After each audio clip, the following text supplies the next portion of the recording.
যে মসজিদের পাশে খালের ধারে যে দোকানগুলো আছে এই দোকানগুলো মালিকানা কোনো লোক এখানে ব্যবসা করে না, এখানে ব্যবসা করে সব ভাড়াটিয়া। ওরা তৈরি করে ভাড়া দিয়ে গিয়েছে, ভাড়াটিয়ারা ব্যবসা করে এবং ওদের ভাড়া দেয়। এরা পুরো রাজনৈতিক লোক না, এরা সবাই সাধারণ মানুষই। হয়তো সেই সময় তারা হচ্ছে দোকানপাট করে ব্যবসা বাণিজ্য করতে, এখন আর তারা ব্যবসা করে না। এইসব দোকানপাট সব সরকারি জায়গায়, এইসব আবদার কোম্পানি, বুঝলেন।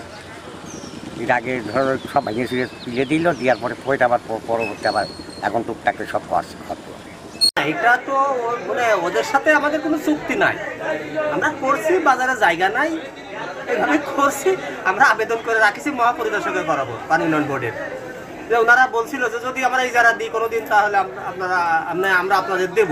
যে বিভিন্ন ধরনের খাল, সেটা সেচ খাল, পয় নিষ্কাশন খাল এবং ড্রেনেজ খাল, এগুলো দখল হয়ে যাচ্ছে। আগে থেকে এগুলো হচ্ছে, কিন্তু ইদানিংকালে এই খবরাখবরগুলো বেশি আমরা দেখতে পাচ্ছি। জনগণের সম্পদ জনগণের কাছে ফিরে দিতে হবে।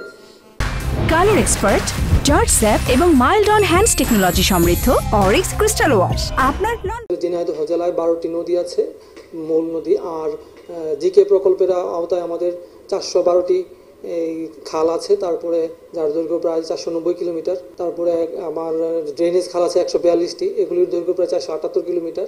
এই খালগুলি আমাদের যখন অধিগ্রহণ করা হয়, অধিগ্রহণ করার পরে এর পাশে অন্তত 50 ফিট জায়গা আছে দুপাশে। এই খাল, এই নদী এবং আমাদের ড্রেনেজ খাল সব মিলিয়ে এগুলি দীর্ঘদিন যাবৎ তদারকি এবং আমাদের জনবল স্বল্পতার কারণে অনেক জায়গায় অপদখল হয়ে গেছে। বিশেষ করে যারা অসচেতন, যারা সরকারি সম্পত্তি সম্বন্ধে জানে না, ওয়াকিবহাল না, তারা দখল করে রেখেছে। আমরা যখন এগুলি পরিদর্শনে যাই, আমাদের চোখে পড়ে, আমরা মানুষের মধ্যে সচেতনতা তৈরির চেষ্টা করছি। আমি কিছুদিন আগেও শাখারিদহ নামক জায়গায় একটা পরিদর্শন করেছি। এখানে আপনি আমাদের খালের উপরেই কিছু পাকা স্থাপনা তৈরি হয়েছে। এটা আমরা সম্প্রতি আমাদের একটা উচ্ছেদের একটা প্রকল্প আছে, ওই প্রকল্পের মাধ্যমে আমরা এটা উচ্ছেদ করব।